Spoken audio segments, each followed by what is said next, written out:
আসসালামু আলাইকুম, ফারজানা ইয়াসমিন আমন্ত্রণ জানাচ্ছি এনটিভির মধ্যাহ্নের খবরে। আওয়ামী লীগের নেতাকর্মীরা যেন মিছিল করতে না পারে সেজন্য পুলিশকে নির্দেশনা দেওয়া হয়েছে বলে জানিয়েছেন স্বরাষ্ট্র উপদেষ্টা অবসরপ্রাপ্ত লেফটেন্যান্ট জেনারেল জাহাঙ্গীর আলম চৌধুরী। আজ রাজধানীতে ঢাকা মেট্রোপলিটন পুলিশের অধীনে কয়েকটি থানা পরিদর্শন করতে গিয়ে সাংবাদিকদের প্রশ্নের জবাবে তিনি কথা জানান। আওয়ামী লীগের মিছিল বন্ধ না করতে পারলে দায়িত্বরত পুলিশদের বিরুদ্ধে ব্যবস্থা নেওয়া হবে বলেও জানান উপদেষ্টা। পুলিশদের আবাসন ব্যবস্থা আরও উন্নততর করা যায় কিনা সে বিষয়ে কাজ চলছে বলেও জানান তিনি। পুলিশ সদস্যরা যেন তাদের পরিবারের সদস্যদের সাথে দেখা করতে পারে সেজন্য তাদের নিজ নিজ বিভাগে পদায়নের বিষয়ে তার মন্ত্রণালয় চিন্তাভাবনা করছে বলেও উল্লেখ করেন স্বরাষ্ট্র উপদেষ্টা। যেহেতু মিছিল হয়েছে, এটা তো আর কোনো, এটার ভিতরে তো কারো কোনো সন্দেহ নেই। মিছিলটা যেন ভবিষ্যতে না হতে পারে এই জন্য পুলিশদের ইনস্ট্রাকশন দেওয়া হয়েছে, এবং যদি তারা এটারে ভালোভাবে কন্ট্রোল না করতে পারে তাই তাদের বিরুদ্ধে ব্যবস্থা নেওয়া। দেশের সার্বিক উন্নতি করতে হলে সবার আগে পিছিয়ে পড়া লোকদের যুক্ত করার আহ্বান জানিয়েছেন বিএনপি মহাসচিব মির্জা ফখরুল ইসলাম আলমগীর। আজ রাজধানীতে এক সেমিনারে রাখা বক্তব্যে তিনি এমন আহ্বান জানান। আমরা এখন খুব ব্যস্ত হয়ে পড়েছি যে আমেরিকা আপনার ট্যারিফ আরোপ করে ফেলেছে, এবং খুব দ্রুত যদি এই ট্যারিফের সুরাহা না করা যায় তাহলে আরো বড় বিপদে পড়তে হবে।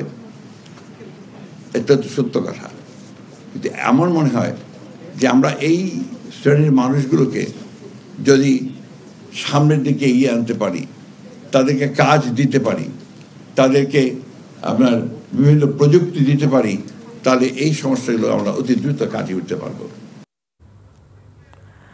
চট্টগ্রামের রিকশা থেকে নালায় পড়ে নিখোঁজ শিশুর 14 ঘণ্টা পর মরদেহ উদ্ধার করা হয়েছে। সকালে শিশুটির সন্ধানে চিরুনি অভিযান চালিয়ে কাপাসগোলা থেকে নৌবাহিনীর একটি দল মরদেহ উদ্ধার করে। শুক্রবার রাতে চট্টগ্রামের চকবাজার থানার কাপাসগোলা এলাকায় ব্যাটারি চালিত রিকশাসহ ড্রেনে পড়ে 6 বছর বয়সী শিশু তলিয়ে গেছে। এ সময় শিশুর সাথে থাকা মা ও দাদিও নালায় পড়ে যান। তারা উঠতে পারলেও পানির স্রোতে তলিয়ে যায় শিশুকন্যা চেহরিশ। ঘটনার পর প্রথমে স্থানীয়রা, পরে ফায়ার সার্ভিসের ডুবুরি দল শিশুটিকে উদ্ধারের চেষ্টা চালায়। অভিযান সফল না হওয়ায় মধ্যরাতের দিকে স্থগিত করা হয় উদ্ধার অভিযান। আজ সকালে আবারও উদ্ধারে অংশ নেয় নৌবাহিনীর একটি দল।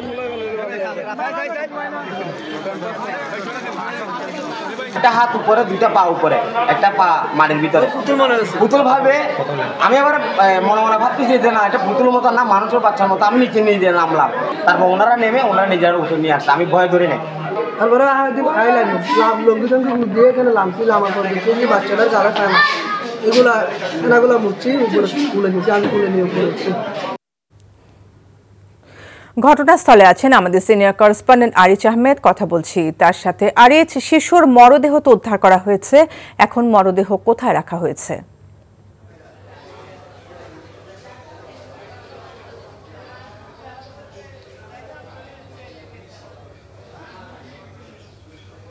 ফারজানা, আপনি দেখছেন এটি শিশু শেহরিশের বাড়ির নিচে আমরা আছি।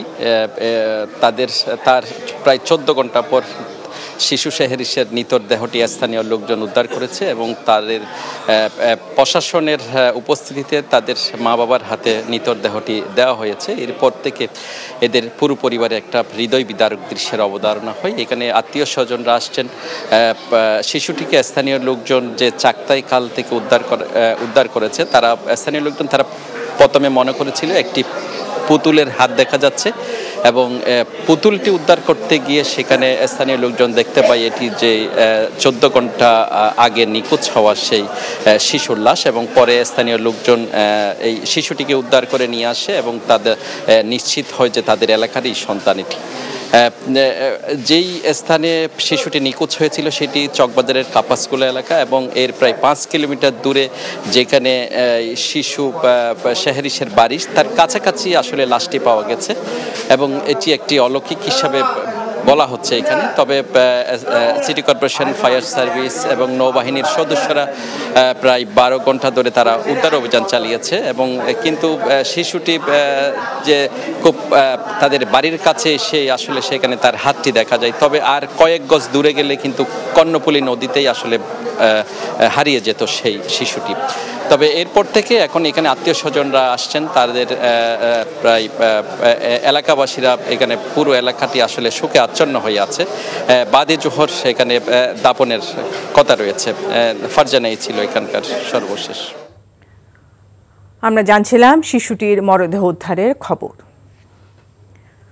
নওগাঁ শহর এবং প্রত্যন্ত গ্রামাঞ্চলে বিদ্যুতের সুবিধা দিতে সোলার বাতি প্রকল্প বাস্তবায়ন করেছিল সরকার, কিন্তু কয়েক বছরে অচল হয়ে পড়ে কোটি টাকা ব্যয়ে স্থাপন করা সড়ক বাতি।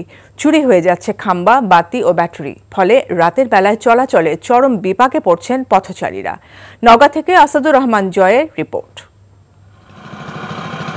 এটি নওগাঁর হাসাইগাড়ি বিলের সড়ক। এই সড়কের 15 কিলোমিটার অংশে দিনে রাতে চলাচল প্রায় কয়েক হাজার মানুষের। তাই রাতে চলাচলে একটু সুবিধা দিতে সড়কের বিভিন্ন স্থানে 2020 সালে স্থাপন করা হয় street light solar home system বাতি।